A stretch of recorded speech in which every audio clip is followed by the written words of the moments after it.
Sahabat Abu Hurairah, ada nasihat terbaik dari Rasulullah Shallallahu Alaihi Wasallam kepada kita semua, bahkan sangat terasa oleh semua orang sampai akhir zaman. Dari Amr bin Maimun bin Mahran, sesungguhnya Nabi Muhammad Shallallahu Alaihi Wasallam berkata kepada seorang pemuda dan menasehatinya, jagalah 5 hal sebelum datang 5 hal. 1. Masa mudamu sebelum datang masa tuamu. Masa muda adalah masa-masa di mana usia paling produktif bagi setiap orang. Apalagi dengan fisiknya yang segar bugar, di masa ini semua hal ingin dicoba. Oleh karena itu selagi masa muda harus banyak dimanfaatkan untuk kegiatan yang bermanfaat. Perbanyak melakukan kebaikan dan beramal solih. Karena ketika datang masa tua, segala aktivitas kita akan terbatas dengan fisik kita yang mulai lemah. Meskipun semangat kita kuat, dengan keterbatasan kemampuan tubuh yang mulai lemah, menjadi kendala kita. Maka selagi yang masih muda, maksimalkan untuk perbanyak aktivitas positif. Belajar yang sungguh-sungguh untuk meraih cita-cita kita, perbanyak kebaikan dan perbanyak melaksanakan ibadah kepada Allah Subhanahu wa Ta'ala. 2. Sehatmu sebelum datang masa sakitmu. Nikmat sehat adalah salah satu nikmat yang sangat besar yang Allah Subhanahu wa Ta'ala berikan kepada kita. Masa sehat kadang dirasa biasa saja, namun ketika kita terbaring di rumah sakit berada dalam ruang yang tidak besar baru terasa betapa berharganya sehat itu. Pergunakan masa sehat kita untuk memperbanyak beribadah kepada Allah, melangkahkan kaki untuk hal yang baik dan bermanfaat.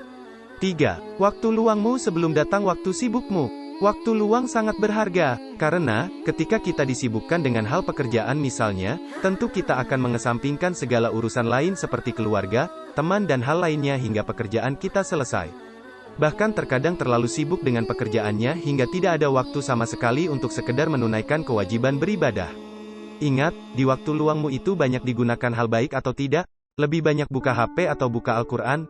Lebih banyak lihat dakwahan atau chattingan? Maka selagi kita punya waktu luang, semaksimal mungkin manfaatkan waktu luang tersebut untuk aktivitas yang bermanfaat. Perbanyak amalan ibadah, membaca Al-Quran, menuntut ilmu dan amalan kebaikan seperti menolong orang lain yang membutuhkan. 4. Kayamu sebelum miskinmu. Ketika Allah Subhanahu wa Ta'ala memberikan nikmat lebih berupa harta yang melimpah, maka ingatlah di situ pada hakikat ada harta orang lain. Oleh karena itu sebagai tanda rasa syukur kita, agar berbagi kepada sesama terutama yang membutuhkan. Karena rezeki setiap orang itu berbeda-beda, dan bersyukurlah bagi siapa saja yang saat ini masih memiliki penghasilan yang cukup. Selagi rezeki lapang, maka sempatkan untuk bersedekah sebelum Allah Subhanahu wa Ta'ala ambil kembali rezeki yang telah dititipkan kepada kita. Sebagai bekal kita di akhirat nanti. Jangan sampai kita menyesal karena tidak bersedekah, sebagaimana firman Allah Subhanahu wa Ta'ala dalam surat Al-Munafikun ayat 10, Ya Tuhanku, sekiranya Engkau berkenan menunda kematianku sedikit waktu lagi, maka aku dapat bersedekah dan aku akan termasuk orang-orang yang saleh. Berkata para ulama, tidaklah seorang mayit menyebutkan sedekah, kecuali karena dia melihat besarnya pahala dan balasan baiknya setelah dia meninggal. 5. Hidupmu sebelum matimu. Kematian adalah suatu kepastian dan salah satu takdir dari Allah Subhanahu wa Ta'ala yang tidak bisa ditebak dan disangka-sangka. Bisa jadi orang meninggal karena sakit. Bisa jadi orang yang meninggal tiba-tiba tanpa tanda-tanda karena sakit. Bisa jadi orang meninggal karena sudah usia tua renta. Bisa jadi pula orang yang masih usia belia Allah Subhanahu wa Ta'ala sudah panggil.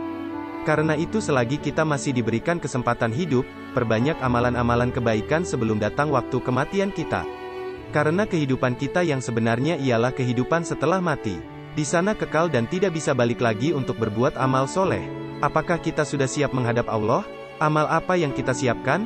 Berapa banyak dosa yang kita lakukan? Berat mana timbangan baik dan buruk? Hisaplah diri kita, sebelum kita dihisap oleh Allah. Renungkanlah selagi kita masih diberikan kesempatan hidup. Pergunakan sebaik mungkin sebelum kita semua dipanggil oleh Allah Subhanahu wa Ta'ala. Itulah 5 nasihat yang perlu kita jadikan pengangan dalam menjalankan kehidupan sehari-hari. Semoga Allah Subhanahu wa Ta'ala menjaga kita untuk selalu istiqomah dalam kebaikan. Amin.